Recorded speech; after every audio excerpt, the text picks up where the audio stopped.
एवं समस्त वर्णित ब्राह्मणों को प्रणाम करती, ग्राम के समस्त विद्वानों को प्रणाम करती एवं इस यज्ञ के सर्वप्रथम आवाज उठाने वाले को धन्यवाद देती, समस्त ग्रामवासी को धन्यवाद देती तथा यज्ञ के उपाध्यक्ष, कोषाध्यक्ष एवं समस्त पदाधिकारी को धन्यवाद देते। आगंतु कथावाचिका एवं वृंदावन से पधारे रासलीला, उन्हें भी मेरा कोटि कोटि नमन है। आप लोग भी अपने घर के कार्य को छोड़कर आए हैं कथा को सुनने के लिए। भगवान आपके जीवन में खुशियां ही भर दे, क्योंकि जीवन का कार्य तो बहुत जरूरी है। अपने जीवन को चलाने के लिए हमें कार्य तो करना ही पड़ेगा, पैसा तो कमाना ही पड़ेगा, लेकिन उसके साथ साथ हम कुछ अच्छा कार्य कर लें तो वहां जब भगवान के पास जाइएगा तो उसके लिए तो कुछ पैसे, लेकिन वहां पे ये पैसा काम देने वाला नहीं है। वहां पे आपका पुण्य काम करेगा।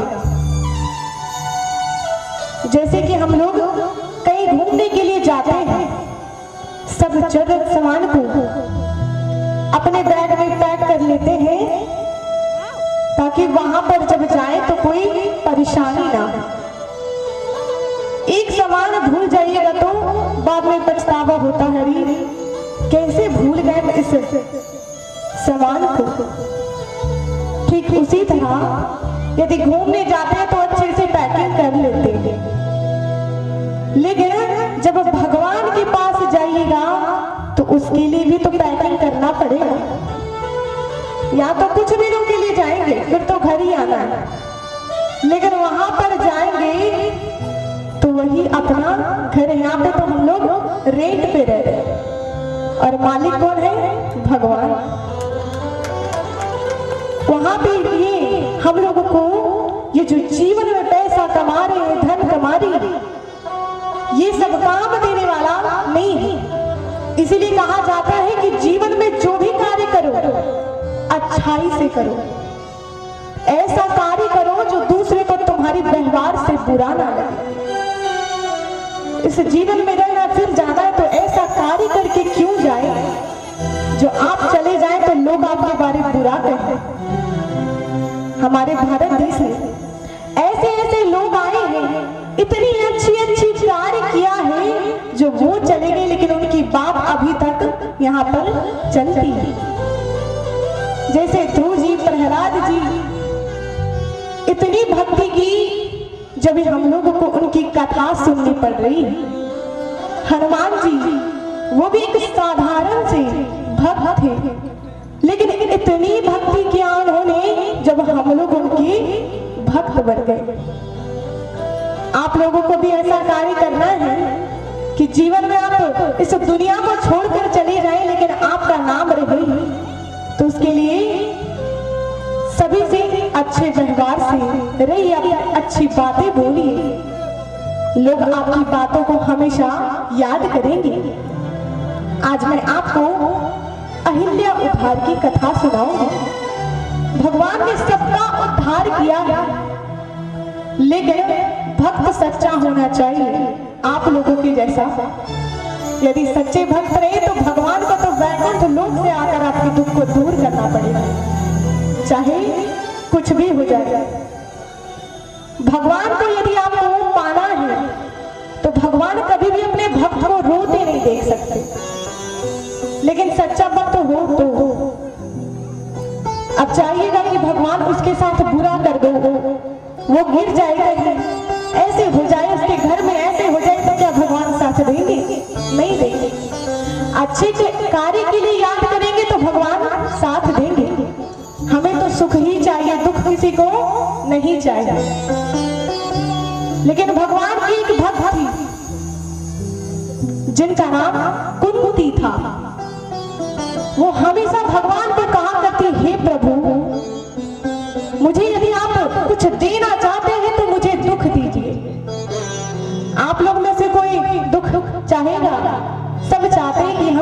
सुखी रहे। भगवान भी परेशान हो गए कि कोई तपस्या करता है कि प्रभु मेरे जीवन को सुखदायक बना दो, लेकिन ये हमेशा दुख ही मांगती है। भगवान प्रकट हुए, कहे कि क्या बात है, आप हमेशा दुख ही क्यों मांगते हैं? उनकी बातों को सुनकर आपको बड़ा ही आनंद आएगा।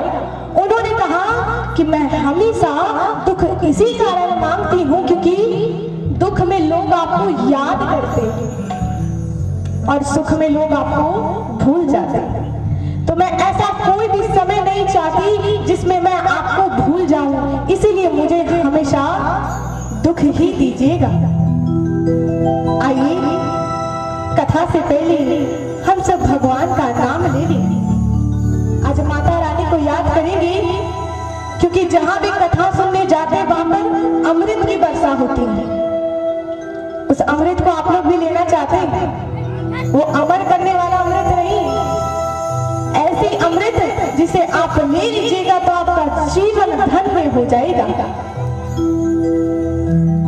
सभी कोई को तो पता है कि भजन में ताली बजाना है, तो आप लोग भी ताली अवश्य बजाएंगे। माता रानी को कहेंगे, अमृत की बरसे बदरिया,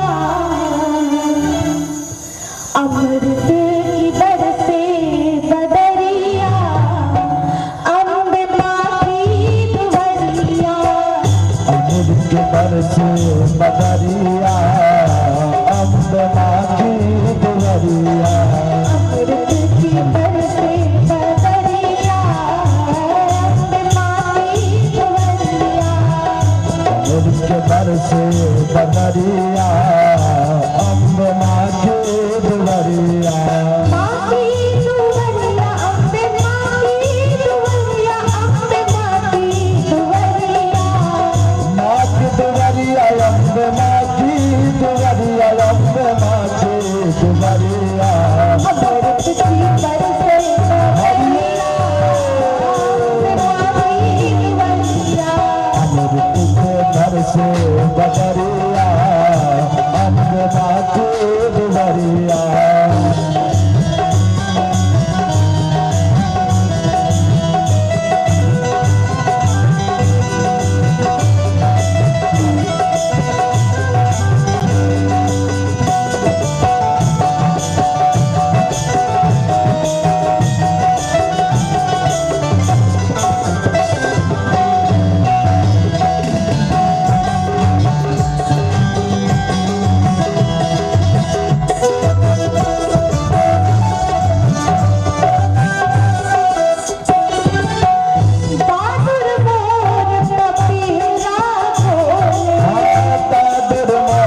चुनरिया अम्बे माँ के दुआरिया। ताली बजाइए, कभी नहीं रहता।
जैसे यह सुंदर सा यज्ञ हो रहा है, आप लोग आनंद उठा रहे हैं पूजन करके तथा कथा सुनकर।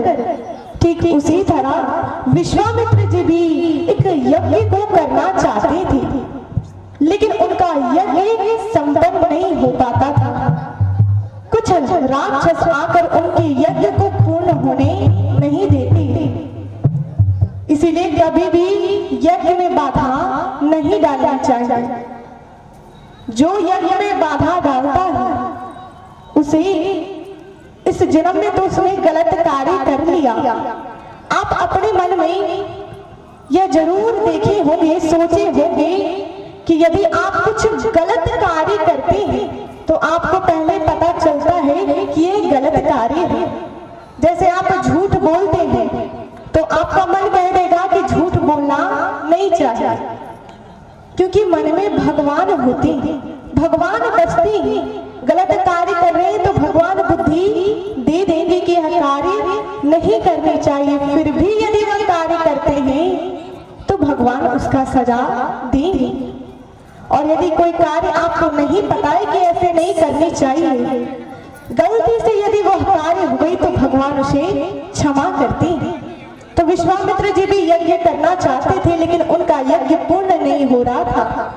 राजा दशरथ जी के पास जाते हैं कहने के लिए, मन में यह विचार बनाए थे कि राम जी तो बोलेंगे कि मेरे साथ चलने के लिए और हम वहां पर यज्ञ करेंगे, जिस कारण यज्ञ यदि हम उस तरह करें तो मेरा यज्ञ संपन्न हो जाएगा। बहुत आस लेके जा रहे थे। यदि कोई व्यक्ति आपके पास आस लेके आता है कि नहीं, आप उसकी दुख को दूर करेंगे, व्यक्ति को पूर्ण करेंगे, तो हमें करनी चाहिए जब करने के लायक हो तो। अब वो पूरे सोच लिए कि जाएंगी और उनसे मांगेंगी कि अपना पुत्र दीजिए थोड़ी देर के लिए। गए, राजा दशरथ जी ने उनका अच्छे से स्वागत किया। इसीलिए यदि कोई भी ब्राह्मण आपके घर पर आए तो हमें उन्हें सम्मान देके अपने घर में बुलाना चाहिए। कहा गया है कि जिस घर में ब्राह्मण का कदम ना रखा हो वह घर भूत बंगला के बराबर माना जाता है। इसलिए ब्राह्मण भोजन करवाना चाहिए, कन्या भोजन करवाना चाहिए। आज लेके गए कि राजा दशरथ जी से मांगेगी।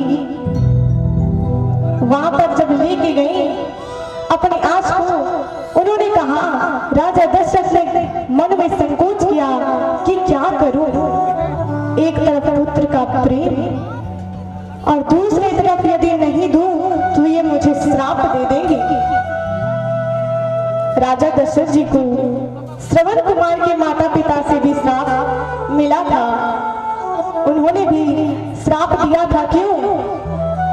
जब वो जंगल शिकार करने के लिए गए थे तो वो ना जाने, उन्हें नहीं पता था कि वहां पर श्रवण कुमार है। उन्होंने अपना बाण चला दिया जिसके कारण श्रवण कुमार की उनके हाथों से मृत्यु हो गई, उनकी बाण से। जब उन्हें पता चला तो बहुत बुरा लगा, लेकिन वो भी क्या पुत्र मरते समय भी एक ही बात बोल रहा है कि मेरे माता पिता प्यासे हैं, जाकर उन्हें जल दे दीजिए। जब राजा दशरथ जल लेके गए, श्रवण कुमार के दोनों माता पिता दोनों अंधे थे। पुत्र के प्रेम से वो समझ गए कि ये मेरा पुत्र श्रवण कुमार नहीं, ये कोई और है। उन्होंने कहा कि मैं जानता हूं कि तुम मेरे पुत्र नहीं हो, सच सच बताओ कि तुम कौन हो। उन्होंने कहा कि मुझे क्षमा कर दीजिए, सारी घटना सुनाई कि ऐसी ऐसी बात हो गई, आपके पुत्र की मृत्यु हो गई, मुझे माफ कीजिएगा।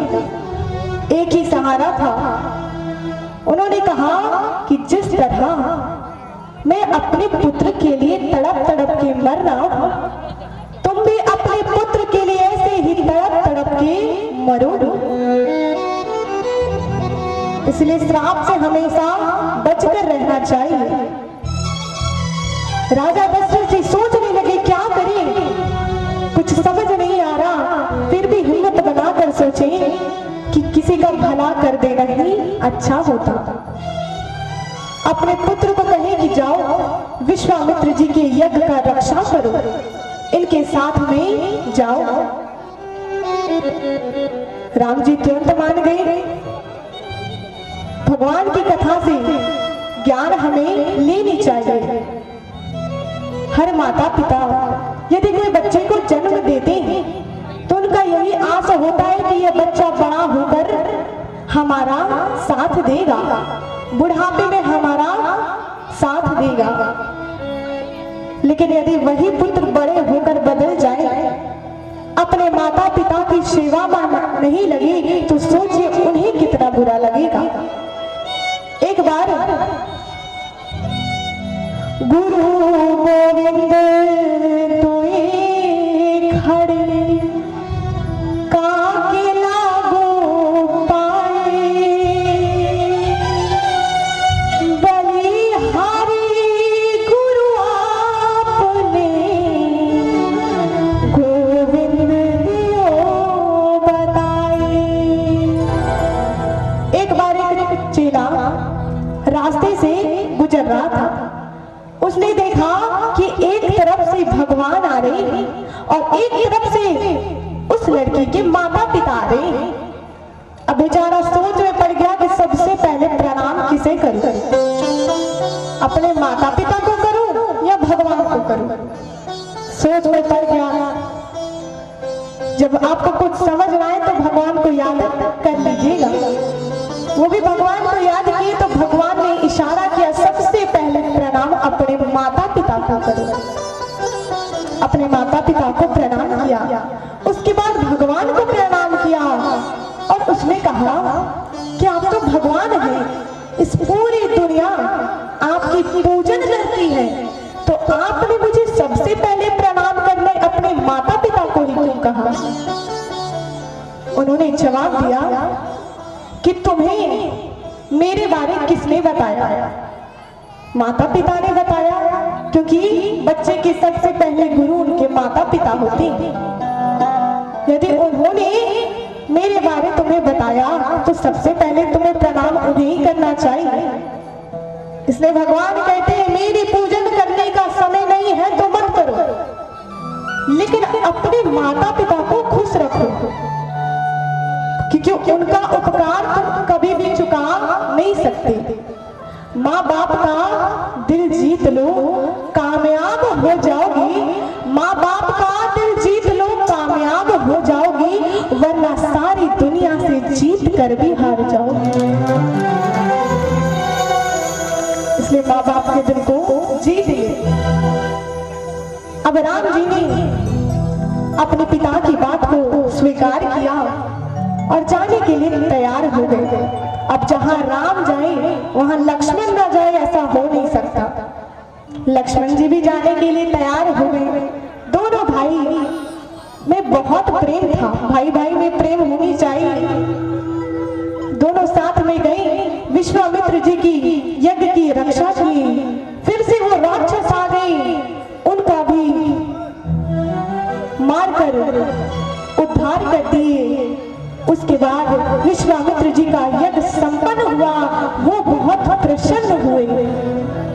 फिर उन्होंने कहा कि प्रभु राम, चलो अभी तुम्हें बहुत सारी जगह जाना है, बहुत कोई का उद्धार करना है, चलो मेरे साथ। जब रास्ता में वो जा रहे थे, जनकपुरी जा रहे थे, उससे पहले एक पत्थर मिला। राम जी अंतर्यामी उन्हें सब पता है, लेकिन फिर भी उन्होंने पूछा कि विश्वामित्र गुरु ये कौन है? ये पत्थर है, ये कुटिया आधी उजड़ी लग रही है, आधी ठीक है, सारे पेड़ सूख गए हैं, लेकिन ये तुलसी का पौधा अभी तक नहीं सूखा। क्या बात है, आप कृपया करके मुझे बताएं। उन्होंने कहा कि आपको तो सब पता है, लेकिन यदि आप मेरे ही मुख से जानना चाहते हैं तो सुनिए। ये जो पत्थर है वो अहिल्या है। ये श्राप के कारण ऐसे पत्थर की शिला बनी हुई है। आप इनका उद्धार कीजिए। लक्ष्मण जी ने कहा कि कैसी? कृपया विस्तार में बताइए कि क्या बात है। उन्होंने कहा कि एक बार देवताओं के राजा इंद्र ने, उनके मन में यह विचार आया अहिल्या को देखकर कि ये बहुत सुंदर है, काश वो मेरी हो जाती, ऐसा राजा इंद्र ने सोचा। अब वो गलत कार्य कर रही थी। आप भी यदि जीवन में कभी भी गलत कार्य करेंगे तो बुद्धि भी गलत ही आएगी। अच्छे कार्य करेंगे तो भगवान का साथ बना रहेगा, तो भगवान आपको अच्छी बुद्धि देंगे। लेकिन यदि जहां गलत कार्य में सोचेंगे वो आपका गलत ही होता जाएगा। कुछ लोग कहते हैं कि भगवान मैंने क्या बिगाड़ा है जो आपने मुझे ही सब दुख दे दिया। जैसे कि मैं आपको एक एग्जाम्पल देके समझाती हूँ। यदि आपका घर है, आपके घर के सामने कुछ बच्चे खेल रहे हैं, आपको देखने में बहुत अच्छा लग रहा, छोटे छोटे नन्हे नन्हे बच्चे तो प्यारे होते ही हैं, उसमें आपका भी बच्चा है। आपका मन करे कि सभी को एक एक चॉकलेट बांटो, तो आप सभी को एक एक चॉकलेट बांट सकते हैं। लेकिन थोड़ी देर के बाद वही बच्चे बदमाशियां करने लगे, हल्ला करने लगे। आपका भी बच्चा है, आपको मन करे कि एक एक थप्पड़ सबको मारे, तो क्या आप मार सकते हैं? नहीं मार सकते। किसे मारिएगा? आप अपने बच्चे को मारिएगा। उसी तरह भगवान यदि आपको जीवन में दुख देते हैं तो वो आपको अपना समझ के देते हैं। ताकि आपने जीवन में जो गलत कार्य किया है वो हटते जाए और आपका सुख का समय आए। जीवन में बीच बीच में ठोकर देते हैं ताकि समझ जाइए आगे का रास्ता और भी भयानक होने वाला है।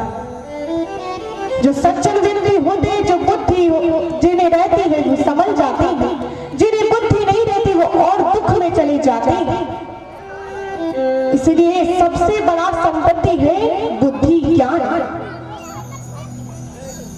अब वो अहिल्या उद्धार करने के लिए उन्होंने बताया कि ऐसी बातें हैं तो राजा इंद्र चाहते थे। उन्होंने कहा चंद्रमा को कि जब गौतम ऋषि अहिल्या के पति जब वो स्नान करने के लिए जाए सवेरे सवेरे तो तुम जाकर रात को ही आधी रात में ही मुर्गे के आवाज निकालना, जिससे वो अपनी कुटिया को छोड़कर स्नान करने के लिए चले जाए और फिर मैं वहां पर गौतम ऋषि की कुटिया में जहां अहिल्या रहती है वहां पर मैं चला जाऊंगा।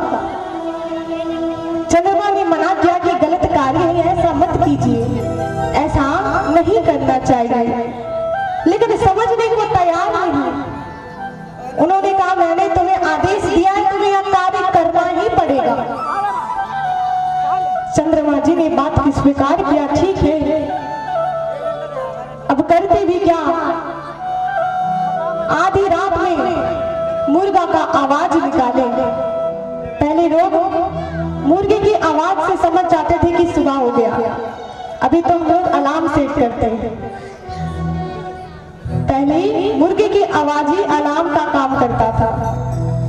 अब आधी रात में जैसे ही गौतम ऋषि ने आवाज को सुना, उन्हें लगा कि अब सवेरा हो गया, अब जाकर स्नान करना चाहिए, फिर पूजन पाठ में लगना चाहिए। उन्होंने वहां से अपने कुटिया से निकल गए। जैसे ही वो निकली, राजा इंद्र गौतम ऋषि का भेष बनाकर कुटिया में चले गए। अब गौतम ऋषि जैसे स्नान करने के लिए गंगा में अपने कमंडल को डाली, वैसे ही गंगा माता ने कहा, रे मूर्ख, अभी आधी रात को तुम आए हो, तुम्हें कुछ पता नहीं है क्या। उन्होंने अपनी शक्ति से समझ गए कि मेरे साथ छल हुआ। जब अपने कुटिया को जाने लगे तो देखे वहां पर राजा इंद्र उनका भेष बनाकर उस कुटिया से निकले। तभी उन्होंने उनको श्राप दे दिया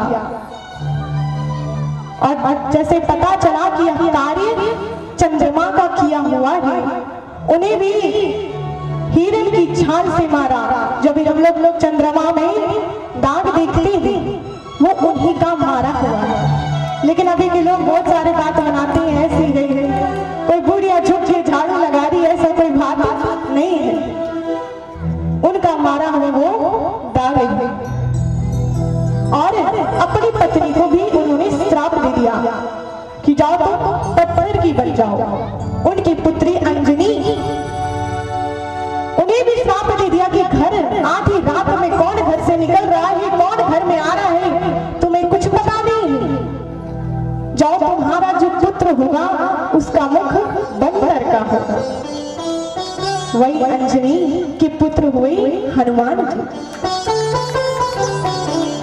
अब जैसे ही अपनी पत्नी को श्राप दिया उन्होंने, वो पत्थर की बन गई। क्रोध में इंसान व्यक्ति कुछ भी कर सकता है। अब वो इंतजार में थी कि कब राम जी आएंगे। गौतम नारी श्राप कसा ऊपर देह धरी थी, चरण कमल रज चाहती, कृपा करो रघुबीर। जैसे विश्वामित्र जी ने कहा कि आप अपने चरण कमल से, अपने चरण के धूल से इनका उद्धार कर दीजिए, वो बहुत दिनों से आपके इंतजार में है। प्रभु राम ने अपने चरण को स्पर्श करते ही उनका उद्धार कर दिया, जिसके कारण अहिल्या जी का उद्धार हो गया।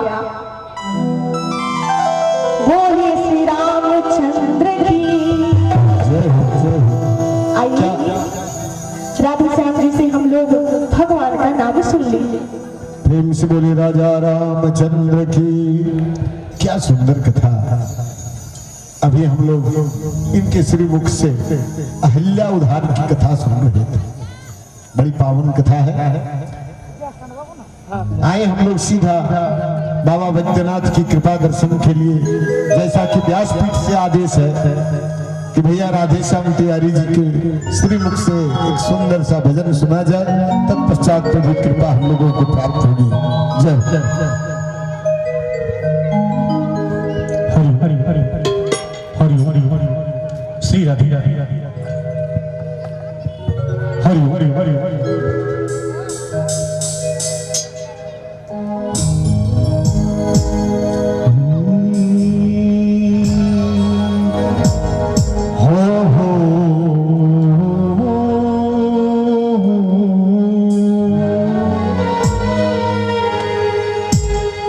हमें चिंता नहीं उनकी,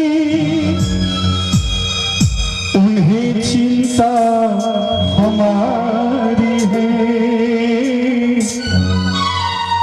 हमें चिंता नहीं उनकी, उन्हें चिंता हमारी है।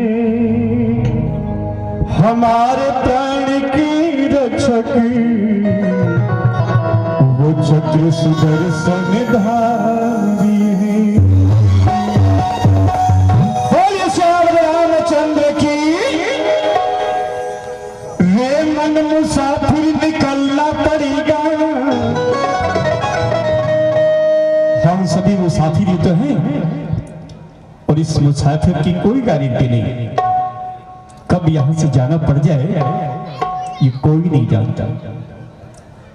वे मन मुसाफिर निकलना पड़ेगा,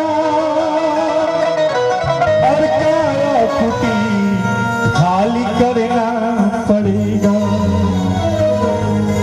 क्या लेकर तू आया था जग में, क्या लेकर तू जाएगा। क्या लेकर तू आया था जग में, क्या लेकर तू जाएगा। सोच समझ ले रे मन मूर्खी, बाद में पछताएगा।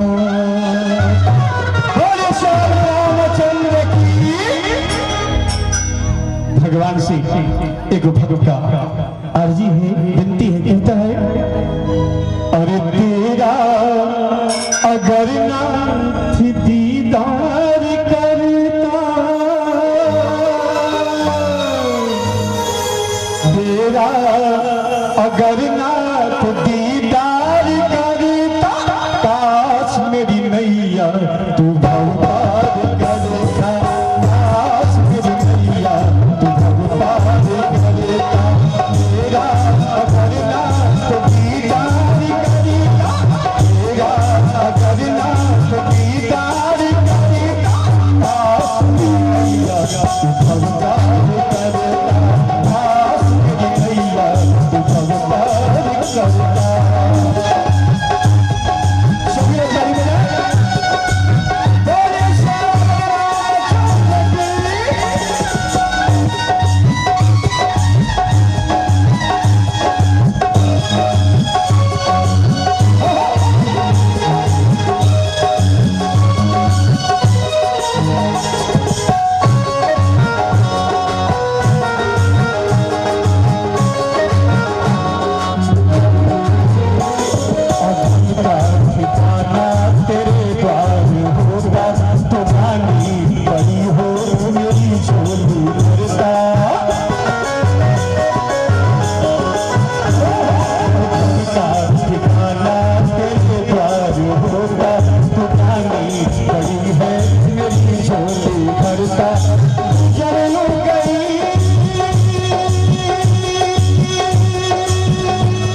हमें हमेशा किसी के साथ अच्छा कार्य करना चाहिए। एक हाथी जिसने अपने जीवन में कभी कोई अच्छा कार्य नहीं किया, दूसरे को परेशान करता रहता, लेकिन दूसरे को परेशान करने से कुछ नहीं मिलता, झूठ में बस एक पाप मिल जाता है जिसका भगवान हमें सजा देते हैं। एक पेड़, जिस पेड़ में दो पंछी ने अपना घोंसला बनाया था। अब घोंसले में उस दोनों पंछी के छोटे छोटे बच्चे रहते। हाथी बहुत अहंकारी रोज उसी पेड़ पर अपने सूंड को खुजलाया करता, जिसके कारण उस बच्चे को डर लगता था कि कहीं हम गिर ना जाए, और हम यदि गिर जाएंगे तो हमारी मृत्यु हो जाएगी, जिसके कारण हमारे माता पिता बहुत परेशान रहेंगे, बहुत दुखी हो जाएंगे।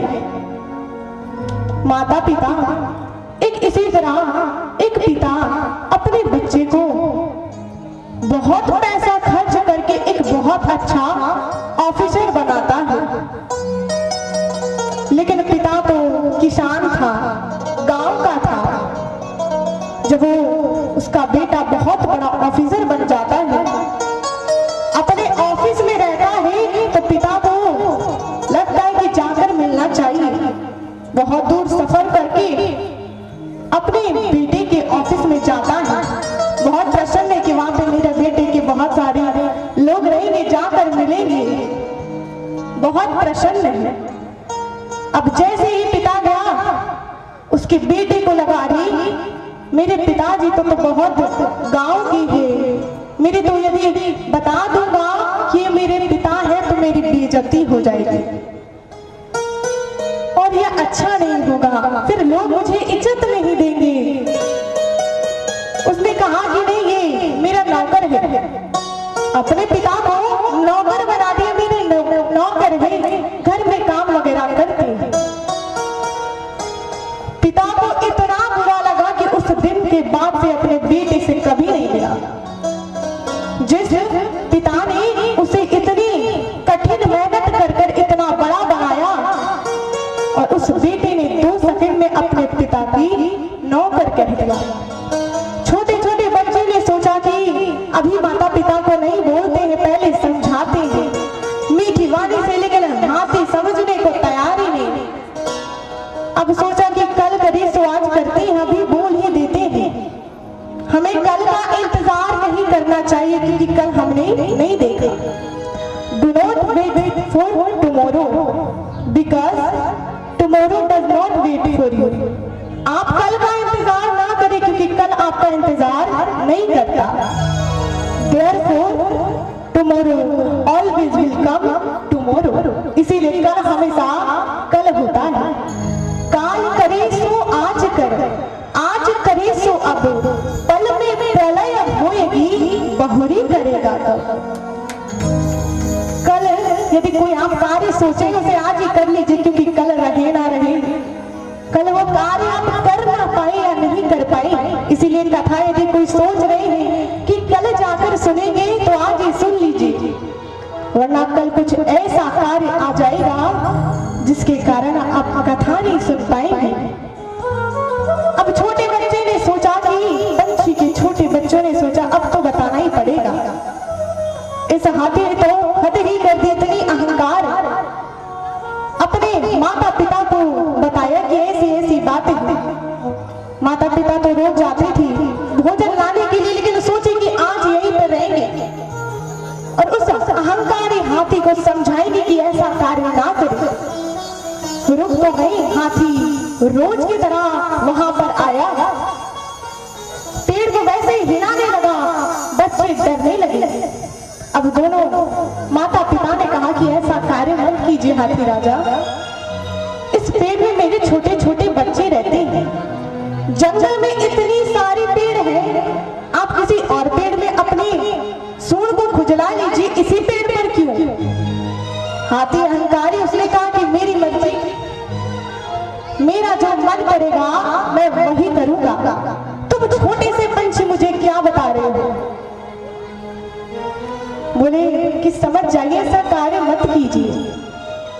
समझने को तैयार ही नहीं, बार बार समझाते समझाते थक गए, लेकिन समझने को तैयार नहीं। इसीलिए कथा में जो छोटी छोटी बातें होती है ना, इसे भी हम लोगों को ध्यान लगाकर सुननी चाहिए। कभी समय खराब हो तो यही छोटी बात आपकी जीवन में बड़ा सुख ला सकता है। उन्होंने कहा, नहीं माना। दोनों पंछी उस हाथी के दोनों बड़े बड़े कान में घुस गए, हाथी को व्याकुल कर दिए। इसीलिए तिनका कबू नहीं दिए, जो मान तर होए, कबूड़े आखिर परे, पीर घनेरे होए। जो तिनका होता है उसे भी छोटा ना समझे। यदि वो कभी हवा चलने के द्वारा उड़ के आपके आंखों में आ जाए तो वो विकराल दुख हम लोग समझते हैं। उस समय हाथी को समझ आ गया कि जब मैं छोटा पंछी बोल रहा था, अभी इसने मुझे इतना व्याकुल कर दिया। माफी मांगा, फिर उस पेड़ के पास वो कभी दिखाई भी नहीं पड़ा। इसीलिए यदि कोई एक ही बार में समझाए तो हमें समझ जाना चाहिए, क्योंकि बार बार यदि वो दुख देगा तो फिर समझने से अच्छा है पहले ही समझ ले। आइए भगवान की भजन कर लिए, सभी कोई अपने स्थान पर खड़े हो जाए।